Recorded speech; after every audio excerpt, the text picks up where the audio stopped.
Sa nakalipas na dekada, pumutok ang interes sa agarwood sa Pilipinas.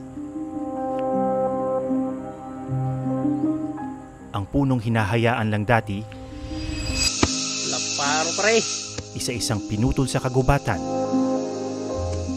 dahil sa pangako ng malaking kita. Ngayon, critically endangered na ang lapnisan.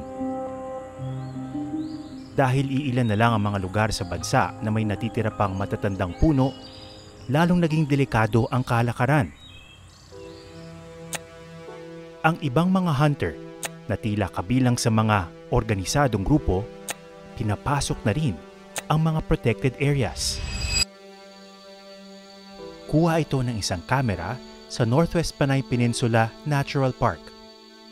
Dayo lang daw ang mga agarwood poacher dito, na tila armado pa ng mga mahabang baril.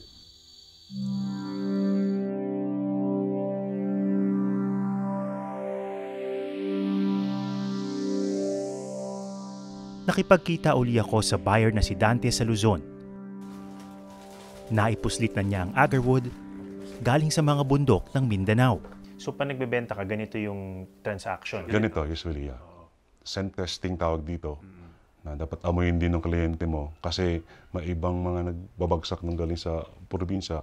Akala nila agarwood, hindi naman agarwood.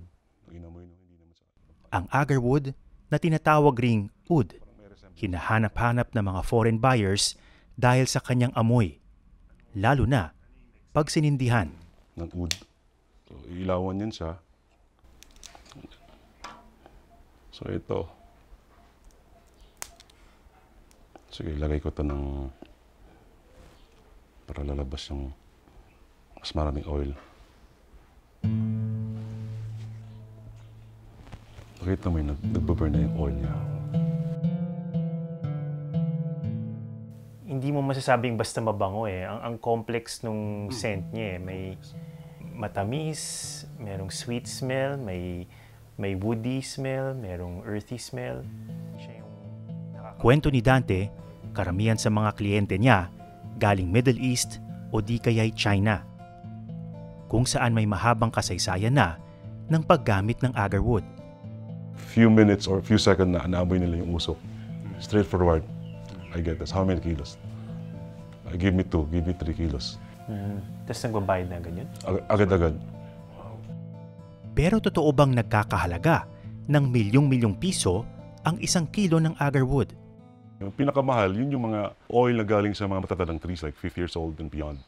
Wala tayong makuha doon, sir. Parang naubos na ata yung first wave ng mga poachers sa Pilipinas. Yung sinasabi na milyon-milyon na kilo, per kilo, 3 million, parang halos naubos na nila yan. Bakit naubos? Ano nangyari? Eh syempre, nung lalaman nila mahal nga yung agarwood at hinahanap ng mga ibang foreigners na maganda talaga yung wild na Philippines, talagang ginagulugad nila yung buong Pilipinas mula Luzon, puntang Mindanao.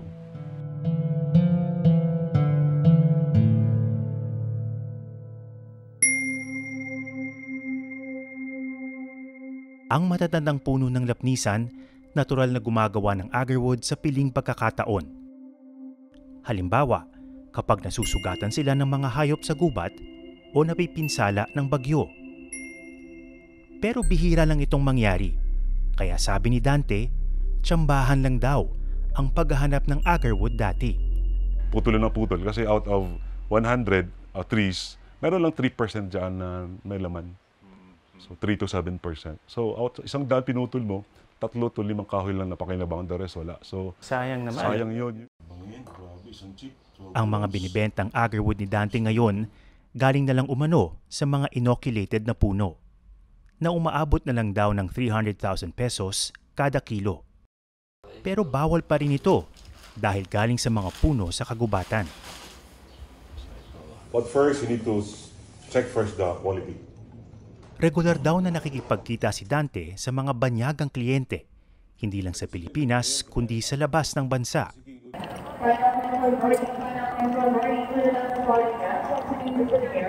Hindi ka ba nagkakaproblema yan sa customs? Wala namang problema, sir, kasi minsan, lagay ko lang sa bangkay ko.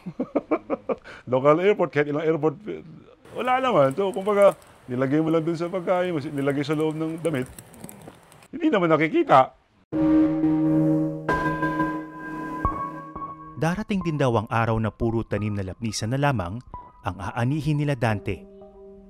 Pero sa ngayon, tuloy pa rin siya sa pagbebenta ng iligal. Kasi wala pa naman talagang nagtanim na malalaki na.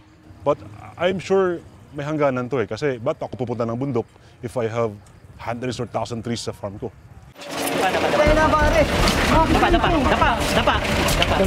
Pagamat tila maluwag na nakakakilos ang mga tulad ni Dante, marami na rin ang nahuli. Ayon sa Department of Environment and Natural Resources, mula 2016 hanggang 2021, umabot ng 132 million pesos ang halaga ng nasabat na agarwood mula sa iligal na kalakaran. May mga nahuli na ring banyaga.